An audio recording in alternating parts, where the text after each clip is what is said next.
Hi everyone, welcome back to my vlog. I'm Robin, or Hobbit's Reading List, and this will be a 2-week vlog because my TBR will be going up next week and I don't have time to edit 2 videos in 1 week. But this will be a fairly eventful 2 weeks, kinda. Next weekend, at least, not this upcoming one, but the following one, should have a lot going on and hopefully a lot of reading. We will see. So let's get right into it.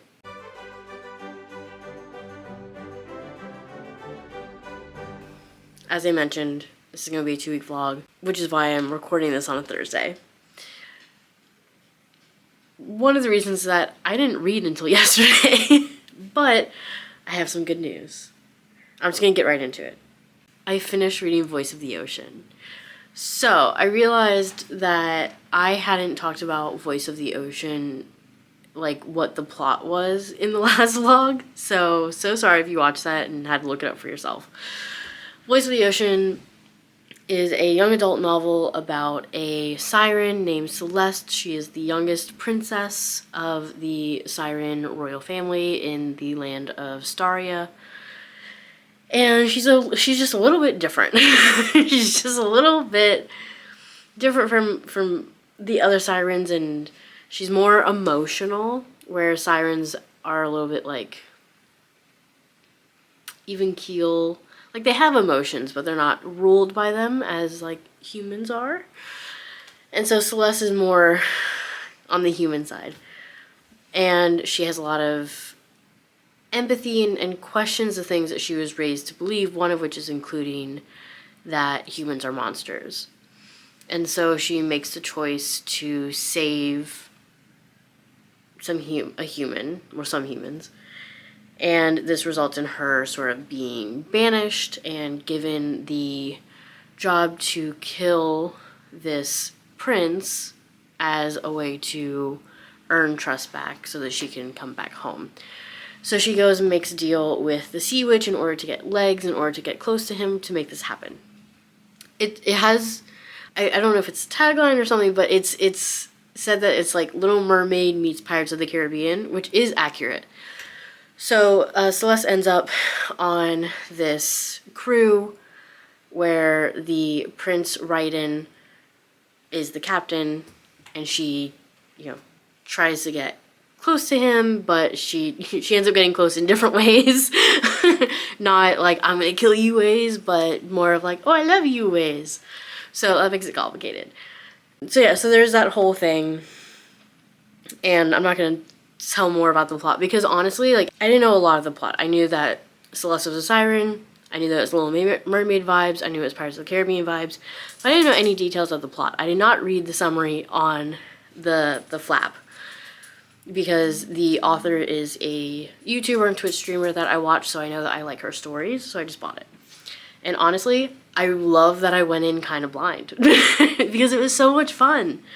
Now, the fact that it has taken me almost exactly a month to read the book is not a good sign, but that is largely because the week that I started reading Voice of the Ocean, I also started school, and I didn't think about how my school reading would really just get in the way of my reading. So so there's that. But I did really enjoy it. I really liked the writing. There were a couple of issues that I was like, well, I have a question about this, and maybe that'll be answered in the sequel, because there'll definitely be a sequel. And I like that it didn't end with a happy ever after, because there's a sequel. But it didn't end even remotely near a happy ever after, which I appreciated, because I think so many fantasy books, especially young adult fantasy, do sort of end in this way that it's like, you could stop this series. You may not want to because there's more, but like, you could. But with this, I'm like, I can't stop this series because I need to know what happens. And not only with the actual like plot, but also with the romance between Celeste and Raiden. So there are people in front of the house, and I think there's like door-to-door salesmen. So I'm gonna talk quiet and I may just skip ahead to when I know they're gone. So like I said, I really enjoyed Voice of the Ocean, and I gave it 4 stars. I thought it was really great. And I'm very much looking forward to the sequel, whenever Kelsey decides to write it. Because I think she is writing it right now. So it might be a little bit, but still. Other than that, I read 2 of the chapters for my creative nonfiction class. I mean, not a lot to talk about there, but I did read them. So that was about 30 pages. And then yesterday, I started the audiobook for Dr. Sally by P.G. Wodehouse. Now, Dr. Sally is about a doctor named Sally. She is a female doctor, and this is set roughly in the 1920s, 1930s. A lot of Wodehouse works aren't given like a specific like year, but like has that vibe. So whenever she's like, I'm a doctor, inevitably she's talking to a man, and they're like, what? So that's a little annoying. But it looks like there's going to be sort of a love triangle thing. But it could turn into like a Z. Sally is very, like, she's very unflappable. She's very cool, collected. And she meets this older man named Sir Hugo, who is also a physician. He's a nerve specialist. And they meet golfing. They sort of hit it off. He mentions that he's there looking for his nephew, who's like, he's an adult, but he's like running wild. We actually meet the nephew, Bill, as he's like trying to end his engagement with Lottie, who used to be married to, Lord Tittle, I think is his name. And Tittle and Bill were friends, so that's why I meant like a Z. So yeah, so everyone's kind of connected, but Bill is trying to end the engagement with Lottie because he has seen Sally golfing, and he's decided that he's in love with her, without knowing anything about her because it's Wodehouse. So I don't know anything beyond that. I'm 41% through, and I will finish it tomorrow. My dad and I are going to record the podcast on Saturday. But yeah, so that's that's what I read. I'm feeling very accomplished now that I've finally finished Voice of the Ocean. I do have more books on my TBR, but I think I'm kind of going to abandon my September TBR. Just because I already know what my TBR for August is, because I have so many books that I have to read, either due to class, the podcast, or the book club that I run. I have 8 books that I need to read in October. That is a TBR. There's no point to me playing my game. So I already know what I need to read, and I think I'm just going to skip ahead to reading those so that I can feel a little ahead and I can feel like I can breathe. So that's the plan. So when I finish Dr. Sally, I may start listening to the audiobook for The Handmaid's Tale, which I have to read for class, or the audiobook for Night Owls, which is a young adult Jewish fantasy, maybe some horror elements. I think there's vampires in it. I'm not positive. But that's from the book club that I run through my temple. So, and I need to have that done by the 6th. So either one of those I will listen to the audiobook for after I finish Dr. Sally. But yeah, that's the plan. So now I'm gonna go carry on my day.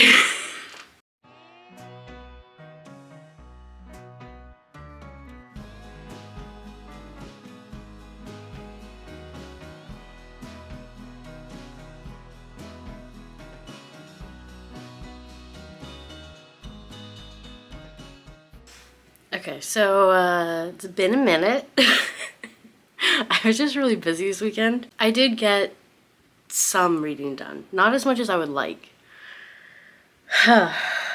It's so hard. It's so hard. October should be better because my TBR is mostly all of the books I have to do for school. So it should be better.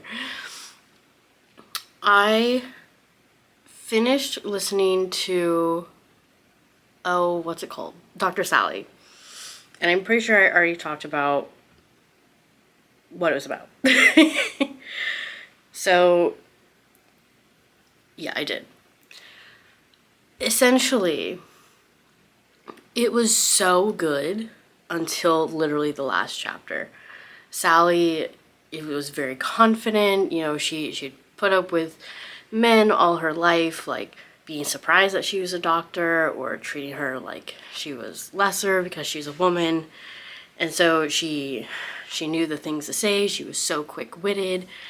You know, Bill, who felt he was in love with her because he had seen her but didn't know her. That's my big issue with Wodehouse, is that like that happens a lot of like these guys just like fall in love with someone at first sight, and then they actually end up with the woman even though they don't know her. And so like it is kind of annoying. I will say that. But I had so much hope. And Sally had, like, in my opinion, way better chemistry with Bill's uncle. And in Wodehouse, I don't care about the age gap. I don't care. It still made sense. You know, and I'm not going to get into it, but it ended how you would expect it to end. It was annoying. It was uncomfortable. Like, the last chapter felt like it belonged in a different book, and it was so uncomfortable. That's really all I can say without spoilers. Yeah, it was bad. So Dad and I recorded the podcast Saturday. We were in roughly agreement. I think Dad was saying that he might rate it a 2.5, maybe? A 2.5 or a 3? I don't remember exactly. But I rated it a 2 because it was so good. It was so good. Like, Sally was this like feminist icon, and then like that's how it felt. So yeah. So it got a 2. It was rough, but it's over now. And I essentially hadn't read anything else until literally last night.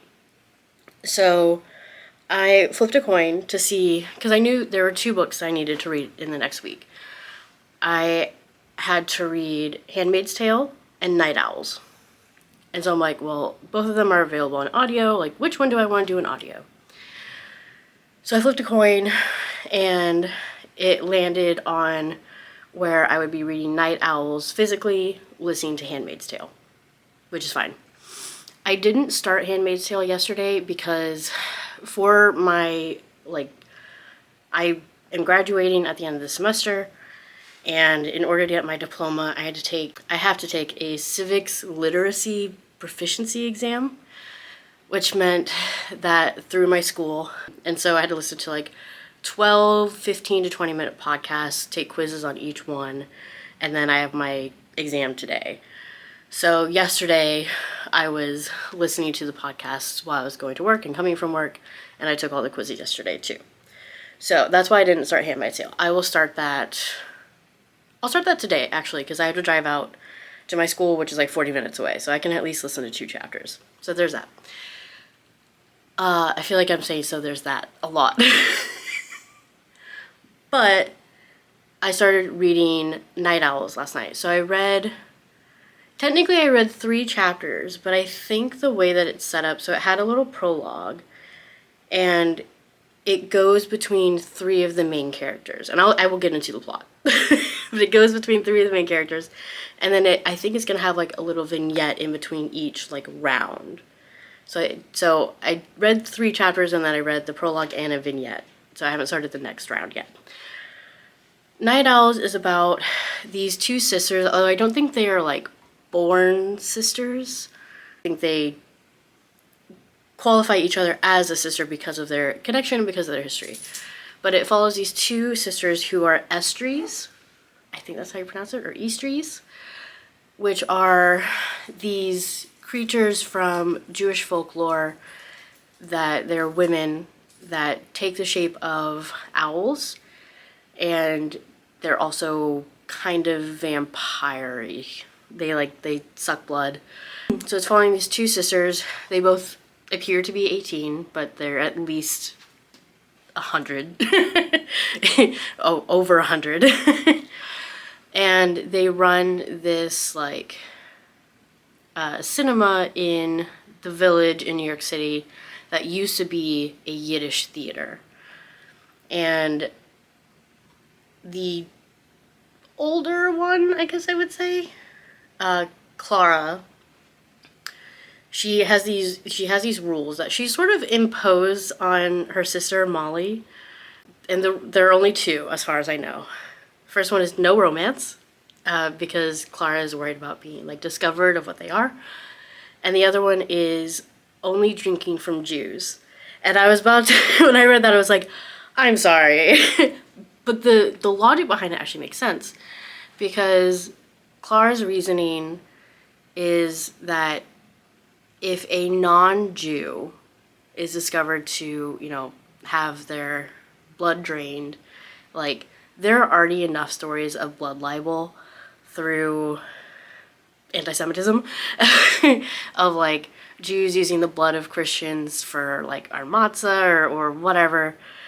And so Clara and Molly don't want to risk being the reason of like another blood libel, so they only drink from Jews. So I'm like, okay, that actually makes sense. That sucks, but it does make sense. I can give you that. Because from what I can tell, I've only read one chapter from each character's perspective, but what I can tell, Clara is from a shtetl, which implies that she went through pogroms and everything, so she would have experienced a lot of like blood libel as the reasoning. Molly seems like she grew up in New York City. She actually like was in productions at the Yiddish theater before it was run down and then turned into a cinema by them. So it's, yeah, it's really interesting. However, Molly has a girlfriend. So in the first chapter, Clara hears that Molly has a girlfriend, and she's like, no, that's not possible. Molly has a girlfriend. Her name is Annette, and Molly has already told her what she is. She's never shown her, like, true face, her like, owl vampire face, but her girlfriend knows.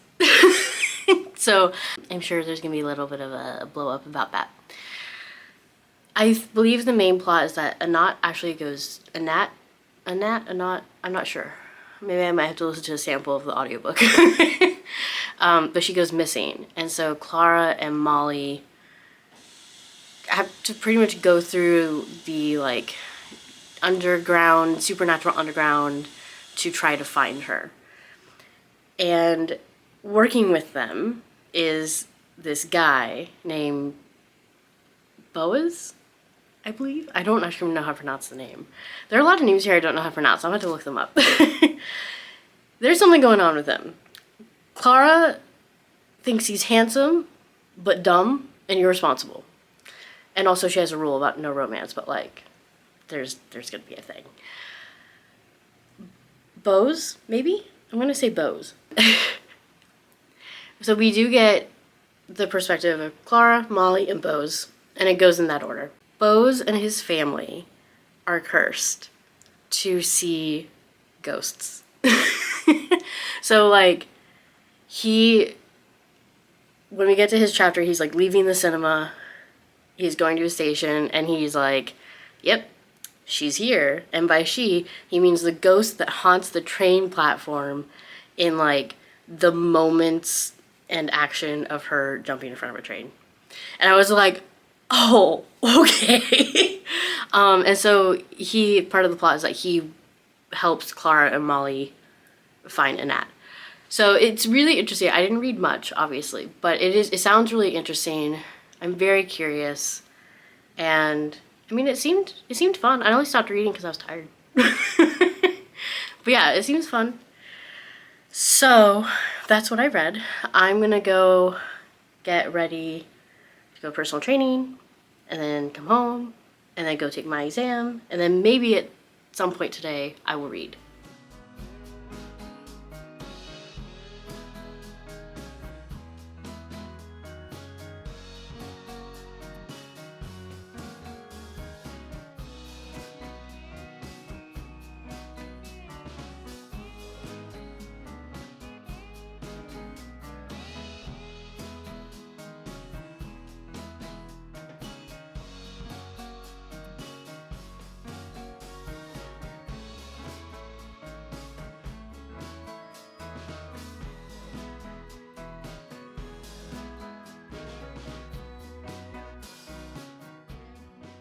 Okay. I've had a morning and it's only like 9:30. So, today's Yom Kippur. I was going to take the train to Chicago to go to Temple for service and then take the train back in the afternoon. And then I have clients tonight after sundown. So, it was a whole thing. I misremembered the time that the train was leaving, so I left around like 8:04, and as I was on my way out, I happened to glance at the schedule again and saw that I thought the train left at 8:43, and I saw that it actually leaves at 8:24, so that gave me 20 minutes to get to the station. Now, if you're driving according to speed limits, it takes about 22 minutes. So, while I wasn't obeying the speed limit the entire time, I still missed it by like a minute. Like, I ran up the platform and I saw the train pulling out. And if you saw my vlog from a couple weeks ago, you would know that the same thing happened when I was taking the train from Chicago back home. So, and I could have driven, however, in Chicago, like, it's pretty normal to reserve spots using Spot Hero, and because today is a pretty big day in Judaism and in the neighborhood that I go to, there's a couple different temples, so prices are jacked up. So the parking lot that I usually park at to go to temple was over $100 for 4 hours. So I wasn't doing that. I'm just going virtually. All that to say, I had the plan on the train to read. Either read the articles for my banned books class or continue reading Night Owls, which I want to pick up. Can't do that, but now I have pretty much all of today free because I had been planning on going to temple. So we'll see what I end up doing. It's been stressful.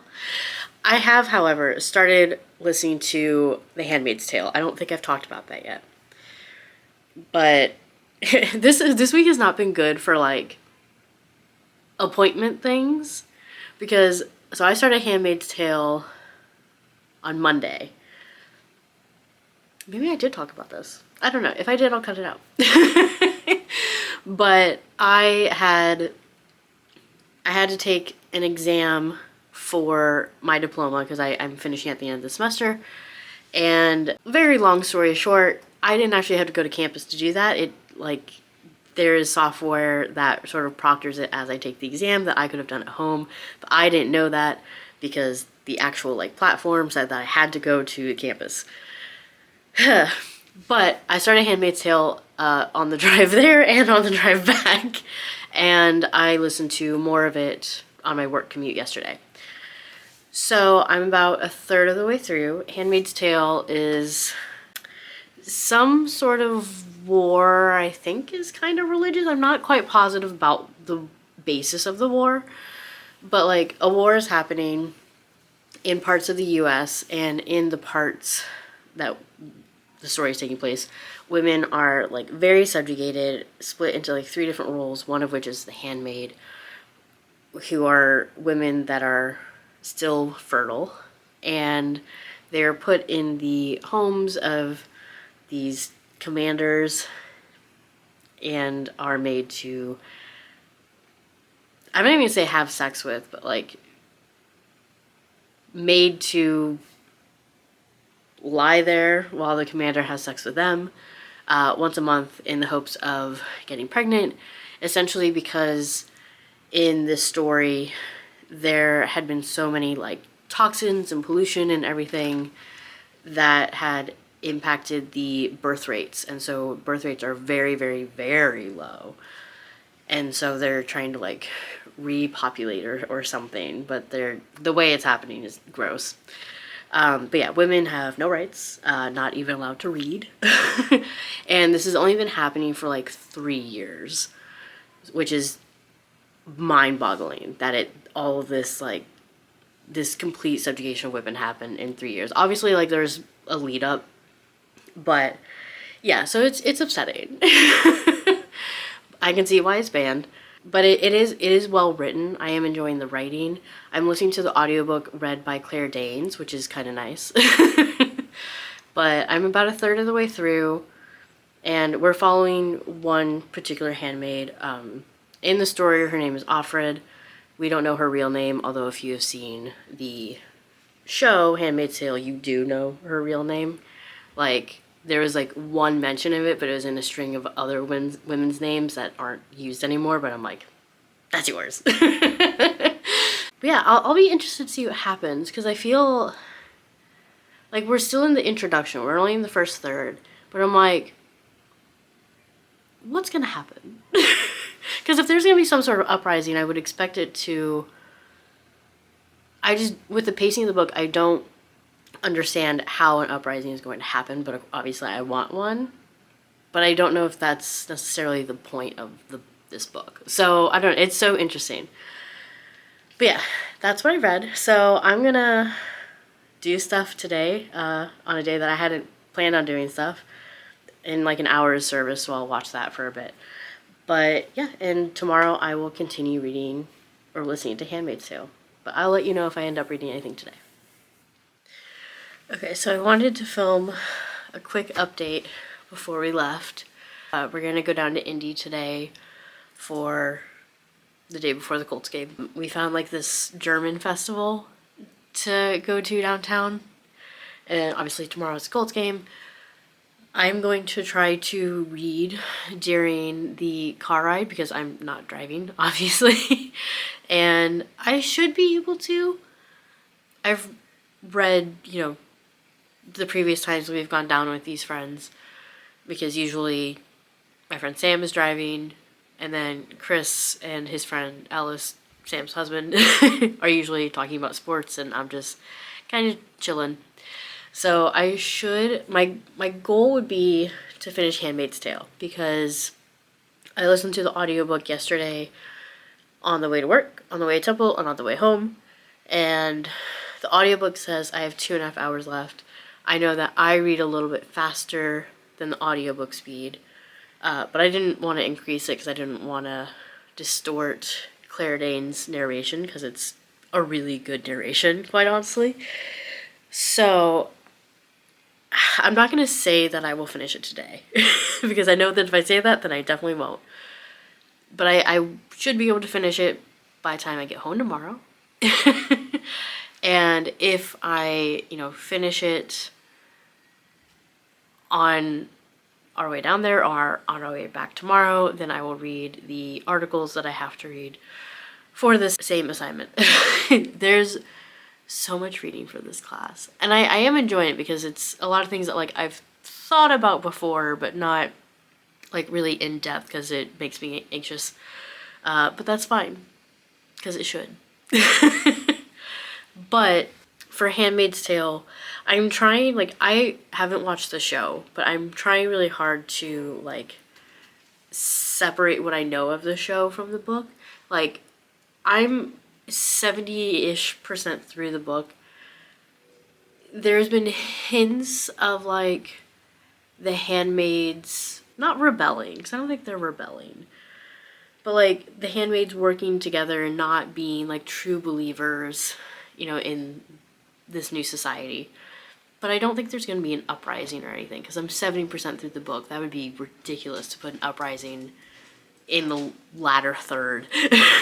So I am curious where it's gonna go. I know obviously there's a sequel, but I don't know. We'll see. We'll see how curious I get, because it is a depressing book. Because it's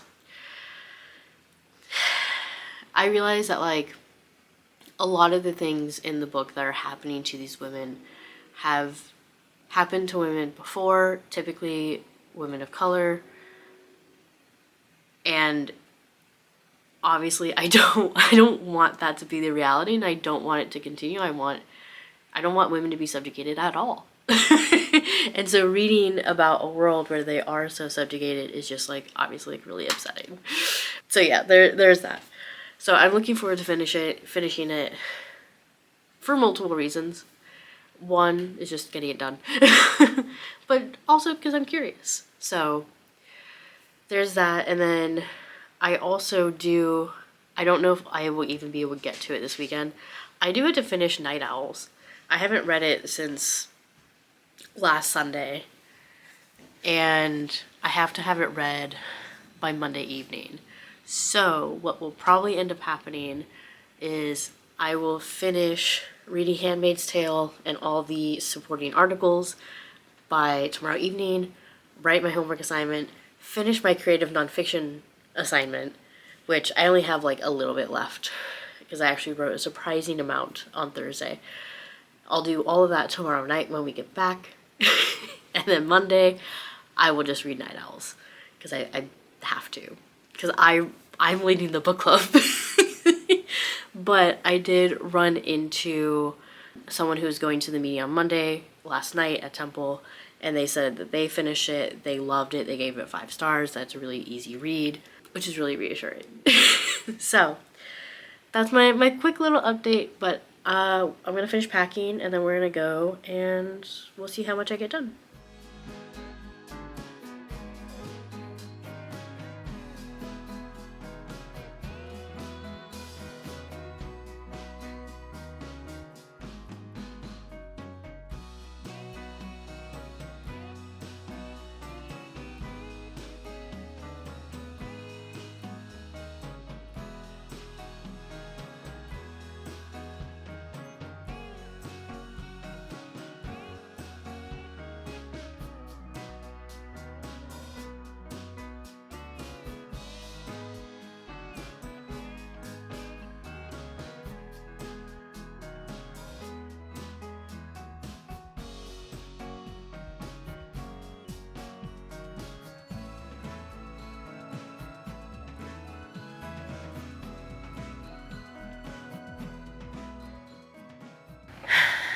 Hi everyone.